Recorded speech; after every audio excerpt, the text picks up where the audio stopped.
Salom azizlar. Bugun sizlar bilan birga Microsoft Word'ni o'rganishni davom etamiz. Demak, birinchi videoda biz glavniy bo'limidagi hamma narsalarni ko'rib chiqib o'rgangan edik. Endi ikkinchisida bu vstavka bo'limi. Vstavka bo'limi uncha qiyin emas va biz Word dokumentni bitta listini yoki bo'lmasa butun dokumentni ichiga qo'yadigan narsalarimizni o'rganib chiqamiz. Titulniy stranitsa degan joyga bosamiz. Titulniy stranitsa bu bizga tayyor kitob yoki bo'lmasa jurnalning ustiga titulniy stranitsa dizayn qilingan tayyor titulniy stranitsani ko'rsatib beryapti. Любой bittasini tanlab bosamiz. Buni bosganimizdan keyin u bizga yozuvlarni yozishimizga joylarini aniq belgilab ko'rsatib bergan va bizani Windows'imizda username kim bo'lsa, o'sha insonning ism familiyasi qo'yilgan titulniy stranitsa yasab bergan. Mana bu yerda ko'rayotgan bo'lsanglar, mana ism familiyam turibdi. Bu yerda naзвание organizatsiya, buni o'zim qo'ysam bo'ladi, adres organizatsiya, buni ham o'zim qo'ysam bo'ladi, naзвание dokumenti, nima dokument bu va bu yerda god, nechinchi yilligi. Va qaranglar, vstavka bo'limidan qo'ygan narsalaringizga o'zgartirish kiritmoqchi bo'lganingizda, misol uchun godga o'zgartirish kiritadigan bo'lsak, ko'rgan bo'lsanglar, mana bu yerda format degan joy ochildi. Bu format degan joy mana o'zi yo'q edi. O'zgartirish kiritadigan paytimizgina ochiladi bu format. Formatga o'tganimizda bu yozuv bilan ishlashga qo'shimcha funksiyalar ochib beriladi. Bu yerda misol uchun men nima yozishim mumkin? 1982-yil yozib qo'yaman mana. 82-yildagi dokument bo'ldi bu. Tipi. Keyin misol uchun naзвание dokument. Har bittasini ustiga bosganimda u menga o'zgartirish imkonini beradi va formatga o'tganimda u har bitta elementni o'ziga qarab format degan vkladkani ochadi va bizga qo'shimcha funksiyalar ochib beradi. Ya'ni siz bu yerda o'zgartirayotgan joyingizda sirazu qo'shimcha funksiyalardan foydalana olishingiz mumkin bo'ladi. Mana misol uchun yozuvni men ko'rinishini o'zgartirdim. Yoki bo'lmasam uni rangini o'zgartirishim mumkin. Orqasidagi rangini o'zgartirishim mumkin. Mana ko'rayotganingizdek, har bitta narsa bilan alohida ishlash uchun format degan joy ochib beriladi. Biz vstavka bo'limiga qaytamiz. Bularni hammasini o'chirib tashlaymiz. Vstavka bo'limiga qaytamiz. Bu yerdan pustaya stranitsa. Pustaya stranitsa nima? Ya'ni misol uchun tasavvur qilinglar, bu bizning titulniy listimiz. Titulniy listimizdan keyin nimadir ham yozib qo'ydik. Bu narsa bizga kerak, lekin bu narsani o'chirmasdan turib, biz shu titulniy listdan keyin varroq qo'ymoqchi bo'lsak, mana titulniy listga mishkani bosamizda, pustaya stranitsa desa, mana titulniy list bilan keyingi yozuv yozgan listimizning orasida bo'sh list ochib beradi. Mana ko'rayotganingizdek. Bu list hozir yo'q edi. Mana bunaqa ko'rinishda edi. Bu yoqqa bosamiz, pustaya stranitsa deymiz, sirazu ochib beradi. Razriv stranitsa. Razriv stranitsa bu xuddi shu stranitsani yana bitta qo'shimcha ochib beradi sizga ikkiga bo'lib. Endi keyingi ko'radigan narsamiz bu tablitsa. Tablitsa nimaga kerak bo'ladi? Tablitsa turli xil jadvallar tuzishinglar uchun kerak bo'ladi. Tablitsani albatta Excelda foydalanishinglarni maslahat beraman. Nimagaki Excelda tablitsani funksiyalari juda ham ko'p. Lekin siz agar Wordda, imенно Wordni ichida ishlatishim kerak deydigan bo'lsangiz, unda shu tablitsaga bosasiz va bu tablitsa sizga bunaqasiga 10 ta, bu bo'yiga bo'lsa 8 tagacha bo'lgan qator yordamida tablitsa ochish imkoniyatini beradi. Va agar sizga kerak bo'ladigan bo'lsa, nastroyga tablitsaga o'tsangiz, u sizga chizish imkonini ham beradi. Ya'ni siz misol uchun bitta chizasiz, yoniga yana bitta chizasiz. Ko'rayotgan bo'lsanglar, o'zingiz qo'lda chizib ketishingiz mumkin bo'ladi. Bu narsani qanaqa qildik? Biz tablitsaga o'tib, nastroyka tablitsa degan joyiga kirdik. Endi agar misol uchun biz tablitsa hafta kunlari orqali qo'ymoqchi bo'lsak, demak hafta kunlari bizda nechta? 7 ta. Mana bu yerda ko'rayotgan bo'lsanglar, tepada sonini ko'rsatib turadi. 7 tali tablitsa qo'yamiz. Misol uchun hafta kunlari yonida ism familiyalar bo'lishi kerak. Demak, ism familiyalarga joy bilan 8 ta va 4 ta ism familiya qo'yadigan bo'lsak, pastga qarab 4 ta tushiramiz. Va mana ko'rayotgan bo'lsanglar, tablitsaning soni o'zgaradi. 4 taliga enter bosganimizdan keyin bu yerda bizda Word dokumentda tablitsamiz tayyor bo'ladi. Misol uchun bu yerda kim? Dushanba kim emas? Bu yerda misol uchun bu yerda dushanba, seshanba, hokazo ketaveradi. Bu yerga bo'lsa familiyalar qo'yasizlar. Misol uchun Ashurov, Norqulov, Yuldasheva, shunga o'xshash familiyalarni qo'yib, siz bemalol tablitsani to'ldirib ketishingiz mumkin bo'ladi. Bu tablitsani o'chirib tashlash uchun siz delete tugmasini bosangiz, ichidagi ma'lumotlar o'chib ketadi. Полностью tablitsani o'chirib tashlamoqchi bo'lsangiz, mana bu yerda kursorni, ya'ni ukazatelni ko'rinishi o'zgaryapti. Ko'rayotgan bo'lsangiz, o'sha yoqqa mishkani olib kelamiz, o'ng tarafini bosamiz. Bosganimizdan keyin udalить tablitsu degan narsa turibdi. Udalить tablitsuni bossak, bizning tablitsamiz o'chib ketadi. Undan keyingi ko'rib chiqadigan narsamiz bu risunki. Risunki nima? Risunki bu turli xil rasmlar, kompyuteringizning o'zida bo'lgan rasmlar. Risunkiga o'tib, misol uchun birontasini вставить qiladigan bo'lsa, siz uni Word dokumentni bitta belgilagan listingizni ichiga tushirasiz. Buni qayerdan olayotganini ko'rishingiz uchun siz mana вставка, mana risunkiga bosdik. Bu o'zi изображение degan kompyuter papkasidan ko'rayotgan bo'ladi. Siz agar o'zingizga kerakli yo'nalishni tanlamoqchi bo'lsangiz, sizga eng oson yo'li bu mana bu yerda turli xil yo'nalishlarni ko'rsatib qo'ygan. Bu yerda рабочий stolni tanlaysiz. Рабочий stolni tanlaganingizdan keyin bu yerda sizga bor bo'lgan hamma papkalarni ko'rsatadi. Agar sizni papkangiz ma'lum bir diskda, ya'ni D disk, C disk yoki G diskda bo'ladigan bo'lsa, ya'ni рабочий stolingizda emas, bironta bir diskda bo'ladigan bo'lsa, unda этот kompyuterga o'tasiz. Этот kompyuterga o'tganingizdan keyin u yerdan o'zingizga kerakli papkani tanlashingiz mumkin. Misol uchun mana menda C disk, D disk, G diskga kirib, misol uchun mo'y diskga o'tib, u yerdan bironta bir faylni ochishim mumkin bo'ladi. Siz bironta bir rasmni qo'yganingizdan keyin ham xuddi shunaqa boygindagi narsa sodir bo'ladi. Ya'ni nima? Misol uchun men rasm qo'ydimmi? Rasm qo'yganimdan keyin ko'rayotgan bo'lsanglar, bu yerda yana format degan vkladka alohida ochiladi va u menga rasmlar bilan ishlashga qo'shimcha funksiyalarni ochib beradi. Bu yerda nima? Удалить фон. Ya'ni удалить fonni bosadigan bo'lsak, bu yerda bizda ja unaqa ko'rsatib bermaydi, chunki bu sun'iy intellekt yordamida qilinadi. Shuning uchun ham ko'rayotgan bo'lsanglar, kerak emas narsalarni ham belgilab tashlagan. Bu narsani ko'pincha ishlatishga ja unaqa maslahat bermayman. Agar orqa fon bitta rangda bo'lsa, qilib yuborsanglar bo'ladi. Undan keyingisi настройка. Настройка nima? Bu uni konsentratsiyasi, rangini, cho'rni-belliyligi, shunga o'xshash narsalar va yorug'lik tushish ko'rinishlari. Undan keyingi narsa bu tsvet. Tsvet bu har bitta rangi rasmingiz ustida bo'ladigan effekti. Ya'ni misol uchun mana yashil ko'rayotgan bo'lsanglar, bu yerda sirasi ko'rsatib turadi. Undan keyingisi bu художественный effekti. Ya'ni buni qo'lda chizilgan yoki bo'lmasam bironta bir mozaikalarda yasalgan ko'rinishda ko'rsatishingiz uchun. Mana bulardan birontasi bunaqa yoki bunaqa. Bularning har bittasi o'zini unikal ko'rinishiga ega.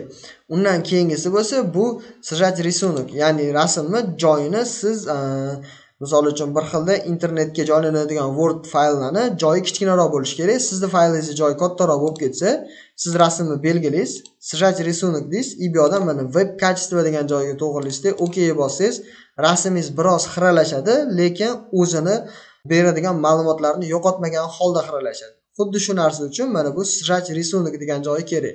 Bu yerga biz qanaqa o'tdik? Вставка bo'limidan rasm qo'ydik. Rasmni belgilaganimizda burchakdan format degan vkladka ochildi. O'shandan o'tdik. Undan keyingisi bu stili рисунков. Stili рисунков degan narsa bu sizning rasmingizni turli xil stillari, uni o'rnashishi va uni chetida beriladigan ranglari. Ya'ni misol uchun ko'radigan bo'lsak, ramkaga ko'rinishiga olib kelsak bo'ladi. Yoki bo'lmasam как бы tegida suv turgandagi ko'rinishga olib kelsak bo'ladi. Buni turli xil ko'rinishlari bor. Dumaloq ko'rinishga olib kelsanglar bo'ladi. Buni o'ziga kerakli ko'rinishga olib kelib olishingiz uchun bu yoqdan tanlasangiz bo'ladi. Yoki bo'lmasam effekt для рисунка degan joy bor. Effekt для рисунка nima? Effekt для рисунка bu misol uchun uni joylashini o'zgartirishingiz mumkin. Ya'ni mana bunaqa ko'rinishda. Bu ko'rinishlar sizga Word dokumentingizga juda ham veselый bitta ruh beradi как бы. Buni xohlagan ko'rinishingizga olib kelib tanlashingiz mumkin. Buni oddiy holatga qaytarishingiz uchun bo'lsa, siz effekt для рисунка degan joyga o'tib, заголовкаga o'tib, net заголовок qilib qo'ysanglar, bu yana oddiy ko'rinishga keladi. Keyingisi bu граница рисунок. Граница рисунок bu rasmingizni chetidagi ranglari. Mana bu burchaklarga ahamiyat berib turadigan bo'lsanglar, hozir bu burchaklarning rangi o'zgaradi.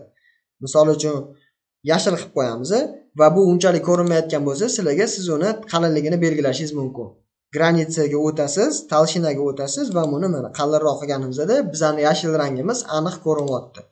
Albatta bularning hammasini o'zingizga kerakli bo'lgan joyda qo'llasangiz bo'ladi. Buni olib tashlash uchun bo'lsa, siz yana granitsaga o'tasiz va bu yerdan net kontura degan joyini tanlasangiz, granitsadagi ranglar o'chib ketadi.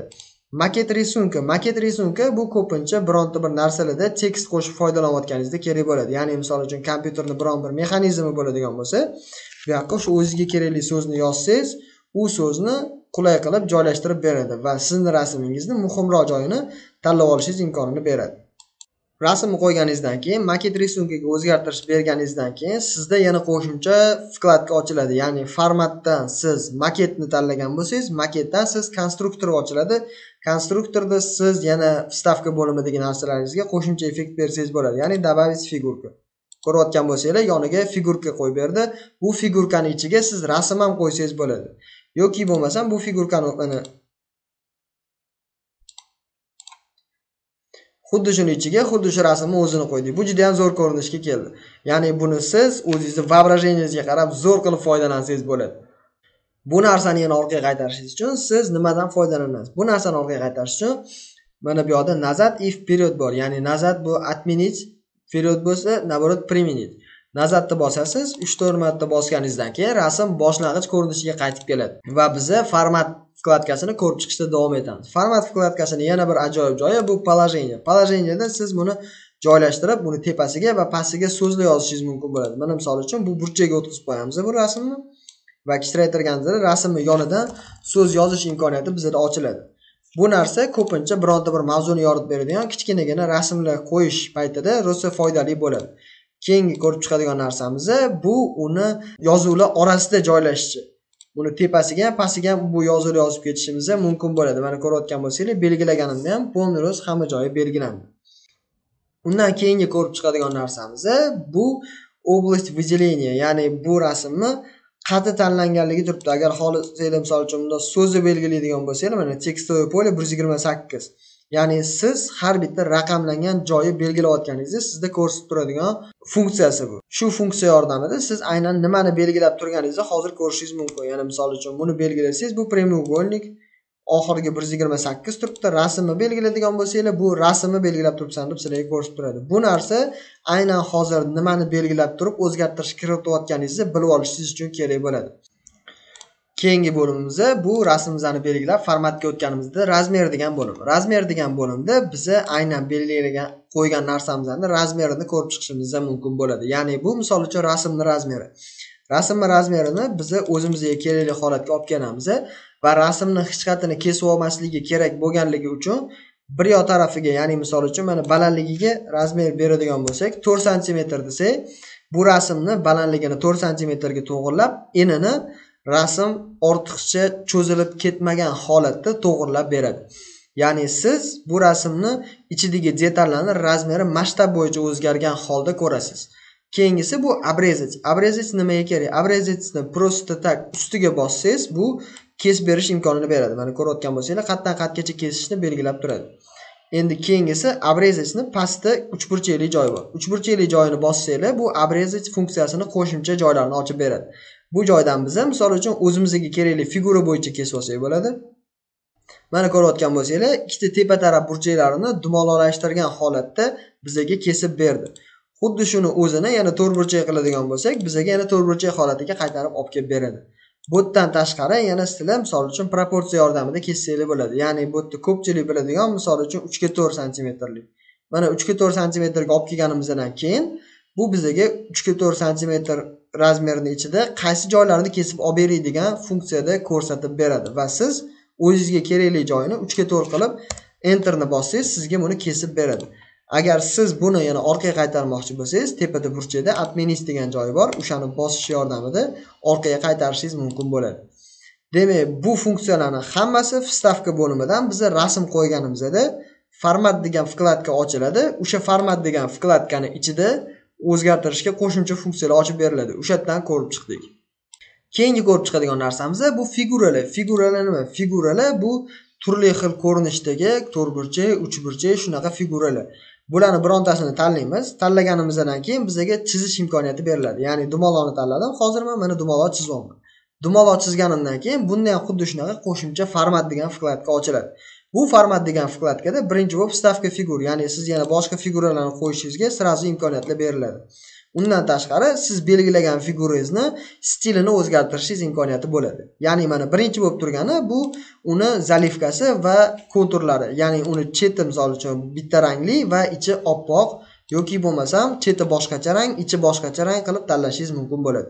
Va siz misol uchun o'zingizga kerakli rangda zalivkasini, o'zingizga kerakli rangda konturini qilish uchun bo'lsa, mana bu yerda zalivka figuri degan joy bor. Zalivkaga o'tasiz va belgilagan zalifkangizni ichining rangi o'zgardi. Endi bo'lsa xuddi shuni kontur figura degan joyi bor. Uni misol uchun o'zimizga kerakli rangga olib kelishimiz mumkin bo'ladi.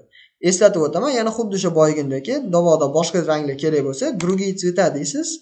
Bu yoqda обычный yoki bo'lsa spektralniyda tanlasanglar bo'ladi. Mana misol uchun tanladik. Endi bizning konturimizda yaxshi ko'rinmayapti. Buni yana ham qalinroq qilish uchun yana shu kontur figuraga o'tamiz. Толщина degan joyga o'tamiz va u yoqdan razmerini kattaroq qilsak, mana bizda konturni qalinligi va bizning ichidagi zalifkaning rangi o'zgardi. Endi xuddi shuni effekti bor. Ya'ni oldingi safar rasmda ko'rsatganimdagi buni ham joylashuvini o'zgartirsanglar bo'ladi. Mana misol uchun bunaqa ko'rinishda qilsak, bu belgilagan figuramizni 3D ko'rinishda qilib ko'rsatib beradi. Bu funksiyalarning hammasi vstavka bo'limidan figura qo'yganimizdan keyin qo'shimcha ochilgan format degan vkladkadan qo'yamiz. Undan keyingisi stil word art, ya'ni bu narsa yozuv yozganingizda faqat qo'llaniladi. Bu narsani ichida hozir chiqmaydi. Keyingi ko'rib chiqadigan narsamiz tekst. Agar buni ichiga tekst yozadigan bo'lsangiz yoki bironta bir joyga o'shanda qo'llaniladi bu. Keyingisi bu положение, yana xuddi o'sha oldingi safar ko'rib chiqqan narsalarimiz va uni razmer berish imkoniyatlari. Bularning hammasini rasmda qanaqa qilgan bo'lsak, bu yerda ham xuddi shunaqa effekt beradi. Undan keyingi ko'rib chiqadigan narsalarimiz, demak, vstavka bo'limidan buni o'chirib tashlaymiz. Undan keyingi ko'rib chiqadigan narsamiz bu значки. Значки bir xillarda загрузка qilinmagan bo'lishi mumkin. Siz internetingizda ulab bu narsalarni загрузка qilib olishingiz mumkin bo'ladi. Demak, ko'rib chiqamiz, значкиlarning o'zi har bittasi alohida gruppalarga bo'linadi. Ya'ni misol uchun albomni, analitika bu misol uchun ko'rsatishi mumkin turli xil jadvallar yoki boshqacha ma'no beradigan rasmlar. Ya'ni har bittasi o'zini gruppasiga mos bo'lgan ma'nolarni beradi. Bu yerdan biz domga o'tadigan bo'lsak, mana uyda основной ishlatiladigan narsalarning rasmi. Yoki еды и напитки. Еды и напитки ichida bu yerda ko'rayotgan bo'lsanglar, yeyishda va ichishda ishlatiladigan narsalar. Ya'ni bulardan siz foydalanib, misol uchun mana stavit qiladigan bo'lsak, mana bu как siz bironta bir narsaga yoritish berib o'tish uchun bundan foydalansangiz bo'ladi. Buni ham ustiga xuddi shunaqa bosganingizda, buni ham konturi, zalifkalari va joylashuvlari va razmerlari bo'ladi. Buni ham o'zgartirsangiz bo'ladi. Ya'ni mana misol uchun men hozir uni konturini o'zgartirdim. Konturni qalinligini xuddi shunaqa qilib yana o'zgartirib oldim yoki ichiga zalifka berdim men. Bularning hammasi boya figura qo'yganimizda qanday bo'lsa, bu yerda ham xuddi shunaqa ko'rinishda bo'ladi. Keyingi ko'rib chiqadigan narsamiz bu smart art. Smart art bu bizda juda ham ko'p moda bo'lgan narsa, bu klaster. Klasterning turli xil ko'rinishlari bor. Hozir maktab programmasida juda ham ko'p o'tiladi va ko'pchilikga yaxshi yoritish berilmaydigan narsalardan bittasi shu hisoblanadi. Bu videoni ko'rib siz aniq buni o'rganib olishingiz mumkin bo'ladi. Ya'ni tanlaymiz klasterni va bu yerda biz o'zimizga kerakli joyga joylashtirib olishimiz mumkin bo'ladi. Mana bunday holatga olib keladi.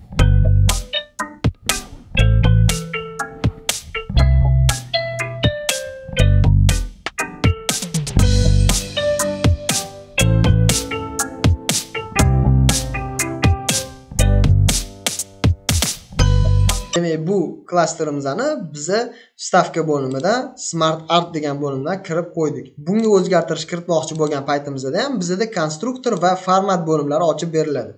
Konstruktor bo'limida bu yerda biz ularga qo'shimcha yana nimalar berishimiz mumkin yoki boshqacha ko'rinishga o'zgartirishimiz mumkinligi yoritilgan.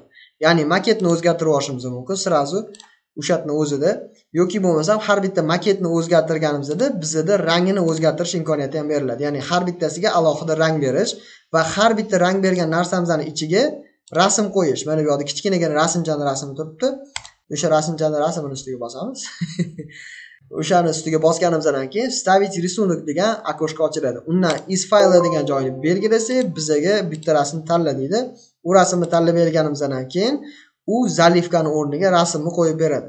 Va bu yerda vwedите text degan qo'shimcha kichkina окошкасы bor. O'sha yoqqa o'tib biz text yozsak, bizani har bitta klasterimizning tagiga tekstimizni qo'yib beradi. Buni qo'yib bergandan keyin siz bularni o'ziga alohida yana effekt berishingiz mumkin. Ya'ni bu qanaqa effekt? Xuddi o'sha boyaga aytganimdagi 3D ga o'xshagan effekt. Ya'ni misol uchun mana bunaqa ko'rinishga olib kelib berasiz. Bularning hammasi bir-biriga juda ham o'xshash bo'lgani uchun qisqachagina tushuntirishda berib o'tib ketaman. Lekin qolganini oldingi narsalar bilan solishtirib, o'zingiz bitta qilib ko'rib tushunishingiz mumkin bo'ladi. Mana ko'rayotgan bo'lsanglar, zalifkasini oq rangda qilib qo'yibman. Yana qolgan narsalar ham xuddi o'shalar bilan bir xilda effekt, kontur, zalifka, razmer xuddi shunga o'xshash narsalar. Demak, klasterimizni ham tushunib oldinglar degan umiddaman. Klaster o'zi asosiy nimalarga ishlatiladi? Katta korxonalarda yoki bo'lmasam kichkinagina mavzular ketma-ketligini yoritib borish va har bir mavzu qaysi mavzudan kelib chiqqan holatda yoritilyapti. Shu narsalarni tushuntirish uchun ko'pincha ishlatilinadi. Demak, bu bizada vstavka bo'limida illyustratsiya degan joyda, smart art degan joyda joylashgan. Keyingisi diagramma. Diagrammani qo'yadigan bo'lsanglar, sizlarga baribir Excel kerak bo'ladi. Buni hozir qisqacha ko'rsatib o'taman. Vstavka bo'limidan diagramma degan joyga o'tganingizdan keyin bu yerda turli xil diagrammalar ko'rsatilgan sizlarda. Bu diagrammalarni qo'yganingizdan keyin sizlarga kichkinagina Excel tablitsasi ochib beriladi. Mana ko'rayotgan bo'lsanglar, Excel tablitsasi. Biz Excelni o'tib bo'lganimizdan keyin bunga qaytamiz. Buni hozir sodda tushuntirib bergan bizga. Mana misol uchun продажа degan joyini o'zgartirsak bo'ladi. Bu sotuv deymiz.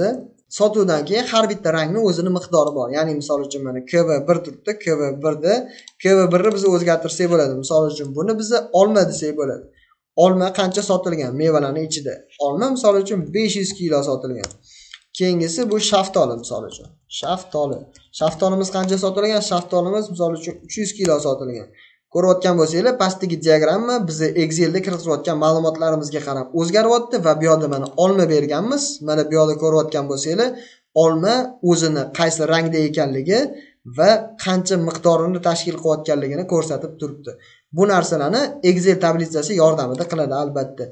Keyin buni yopib qo'ysanglar, bu xuddi shu holatda turaveradi. Ma'lumotni o'zgartirish uchun bo'lsa, ustiga bosasizlar va element degan joyga kirsanglar, metka данных degan joyi bor. Metka данныхni yoqib qo'ysanglar, bu yerda qancha qaysi biridan tashkil qilayotganini ko'rsatib beradi. Endi bo'lsa, xuddi shu diagrammani ichidagi ma'lumotlarni o'zgartirish uchun bo'lsa, siz mana bu qalamchani ustiga bosishingiz kerak va u ma'lumotlarni o'zingizga kerakli ko'rinishga olib kelib o'zgartirib olishingiz mumkin bo'ladi. Buni ichidagi ma'lumotlarni o'zgartirmoqchi bo'lsanglar, sizlar buni ustiga bossanglar, bu yerda ham xuddi shunaqa konstruktor va format ochiladi. Konstruktor ichida Excel yordamida buni ichiga kirgizilgan ma'lumotlarni o'zgartirishingiz mumkin bo'ladi. U qayerda mana данные degan joydan izmenitni bosasizlar, bosganingizdan keyin hozir bizga Excel yana ochib beriladi kichkinagina ko'rinishda qilib. Va mana bu boyiga bizni to'g'irlagan Excelimiz. Va bu Excelni ichiga yana ma'lumotni o'zgartirishimiz yoki bo'lmasam qo'shishimiz mumkin bo'ladi. Undan tashqari sizlar добавить элементы diagramma deb, misol uchun naзвание bironta bir yana qo'shimcha ma'lumotni kirgizib borishingiz mumkin yoki bo'lmasam nimadirlarni olib tashlashingiz mumkin bo'ladi. Bu yerda bo'lsa stil diagramma, buni o'zini mana bu yerdan o'zgartirsanglar ham bo'ladi. Agar xohlasanglar, bu yerda sizlarga kattakon vыбор beriladi. Ana shu vыбор orqali o'zgartirib olishingiz mumkin bo'ladi. Yoki bo'lmasam format bo'limiga o'tasizlar, yana xuddi boyagindagi qo'shimcha funksiyalar sizlarga ochib beriladi. Endi diagrammamizni o'chirib tashlaymiz. Demak, diagrammani biz qayerdan qo'ydik? Vstavka bo'limiga kirdik. Vstavka bo'limidan illyustratsiya degan joyga kirib, bu yerdan diagramma degan joyga o'tdik. Snimakka kirganimizda biz рабочий stolni screenshot qo'ygan joyimizni qo'yib beradi. Buni siz qachon ishlatasiz? Qachonki kompyuterga o'xshash bironta bir kurslarni Word dokument, ya'ni yozma ravishda chiqarayotgan bo'lsangiz, ana o'sha paytda foydalanishingiz juda ham qulay bo'ladi. Va yana esimdan chiqib qolibdi. Buni ham xuddi shunaqa snimak qo'yganingizdan keyin sizda yana format bo'limi ochiladi. Bu bilan xuddi boyagindagi ishlashingiz mumkin bo'ladi. Undan keyingisi bu настройки. Настройки nima? Настройки bu o'zingiz shaxsiy настройкалаringiz, ya'ni agar siz magazin, ofisdan foydalanadigan bo'lsangiz, o'shalardan sinxronizatsiya qilgan holatda o'zingizning настройкалаringizni qaytarib olishingiz mumkin. Chunki hamma standartni Microsoft Office'ni ishlatmaydi. Bir xil o'ziga kerakli qilib настройка qilib oladi. Kimdirlar mana buni zakrepleniyadan olib tashlaydi. Bular haqida yana alohida gaplashamiz. Undan keyingisi multimedia. Multimediada video is internet yoki bo'lmasa mana bu yerda изображение из интернета degan joylari bor. Bular nimaga kerak? Siz bosasiz va o'zingizning internet sahifangizdagi ma'lumotni qo'yib qo'ysangiz, masalan, YouTube kanal deylik, kompyuterni o'rganish kurslari poisk qilyapti va bu yerda misol uchun biz o'zimizning kanalimizning videosini qo'yib qo'ysak bo'ladi. Mana bizning kanal. Bizning kanalning videosini bu yoqqa qo'yib qo'yamiz va shunda ko'rayotgan bo'lsanglar, bu yerda bizning kanalimizdagi video Wordga shrink qilindi. Buni ham xuddi shunaqa ustiga bossanglar, format funksiyasi bor. Buni ham mana bunaqa ko'rinishga olib kelib qo'ysak bo'ladi. Mana, lekin buni ustiga bosganimizda bizning kanalning videosi ochiladi. Mavzuyimizni keys bilan Maserinskiy plata hisoblanadi. Biz bizda ko'pincha case'ni protsessor deb ko'pchilik aytib o'rgangan. Na samом деле protsessor dahshat. Kanaldagi birinchi videolardan bittasi edi. Xo'p, demak, xuddi shunaqa narsalarni qo'ysanglar bo'ladi. Bularni hammasini internetdan topib qo'yasizlar va sizlarni o'zingizlarni ishlayotgan narsanglar internetdagilar yana ham ko'proq tarqalishining imkoniyatini yaratib berasizlar. Xuddi shuni o'ziga silka ham qo'ysanglar bo'ladi. Xuddi shunaqa silkani o'zi, ya'ni bu yerda misol uchun siz silka bironta bir faylga yoki bo'lmasam bironta bir stranitsaga, mana misol uchun men Google Chrome ga silka qoldirib ketdim. Hozir bu yerda ko'ramiz, silka ochiladimi yo'qmi. Belgilaymiz. Silka qo'yamiz.